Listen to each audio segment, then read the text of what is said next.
வணக்கம் நண்பர்களே. காதலர் தினம்.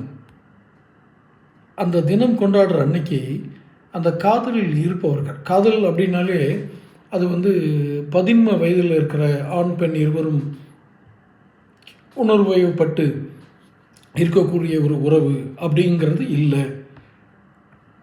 இப்படி இதை நான் நம்ம இதில் ஒரு வீடியோ வெளியிட்டிருக்கேன். அது ஈர்ப்பு விதியா அல்லது அன்பின் ஆணிவேரா அப்படின்னு ஒரு வீடியோவை வெளியிட்டிருக்கேன். டாக்டர் துர்கா அதில் பேசியிருக்காங்க. இன்னும் முழுமையான அவங்க பேர் சொல்கிறதா சென்னை தெரசா டாக்டர் துர்கா பேசியிருக்காங்க. அந்த வீடியோவும் அதில் லிங்க்டு வீடியோவில் இருக்குது, ரிலேட்டட் வீடியோவில் இருக்குது. இந்த காதலர் தினம் அன்னைக்காவது நீங்கள் மது அருந்தாமல் இருந்தால் என்ன நன்மை? வள்ளலார் தினம், இன்னும் சில திருவள்ளுவர் தினம், குருநானக்கு பிறந்த நாள், அப்புறம் ஒரு சில இதுகள்லாம் குறிப்பிட்ட நாட்கள், காந்தி ஜெயந்தி, இதெல்லாம் நமக்கு ஞாபகம் இருக்கிற காரணமே அன்றைக்கி மதுக்கடைகள் மூடுறதுனால தான். ஏன் காதலர் தினம் அன்னைக்கு நீங்கள் மதுக்கடைகளை மூடக்கூடாது? அப்படி நீங்கள் மதுக்கடைகளை மூடுவதால் என்ன நன்மை? அரசாங்கத்துக்கு வருமான நஷ்டம், அது ஒரு பக்கம்.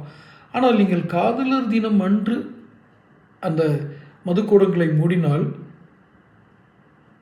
என்ன நன்மைன்னு சொல்லிடுறேன். உணர்வுபூர்வமாக அன்றைக்கு அந்த காதல் புரிபவர்கள், அவர்கள் பதின்ம வயது இளைஞர்கள் மட்டுமல்ல, தம்பதிகளாக காதல்களாகவும் தம்பதிகளாகவும் இருப்பவர்கள், அவர்களுக்கும் மது அருந்துவராக இருந்தால் அன்றைக்கு ஒரு நாள் மது அருந்தாமல் இருக்கும் பொழுது அந்த அன்பின் வெளிப்பாடு கொஞ்சம் அதிகம் இருக்கும். இல்லைங்க, அது சோசியல் கல்ச்சர், கணவன் மனைவி சேர்ந்தே குடிப்பாங்கன்னு ஒரு குரூப் இருக்குல்ல, அவங்கள நான் இழிவாவோ தப்பாவோ சொல்லலை, அப்படியே ஒரு குரூப் இருக்குல்ல, அன்றைக்கி அவங்க காதல் தினம் அன்னைக்கு மது அருந்துறது ரெண்டு பேருமே சேர்ந்து சாப்பிடுவாங்க. ஐயா, மதுவை நீங்கள் அந்த ஒரு நாள் தவிர்த்து பாருங்கள், அன்பின் அருமை உங்களுக்கு புரியும்.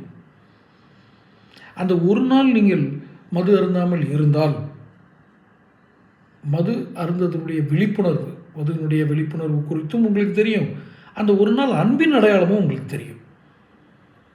இது சாத்தியமா இல்லை இது என்ன மாதிரியான இதுன்னு நினைக்காதீங்க.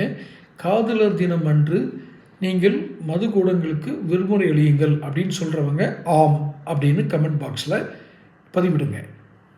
இத்தனை பதிவுகள் வருகிறது என்றால்தான் அது ஒரு தாக்கத்தை ஏற்படுத்தும்.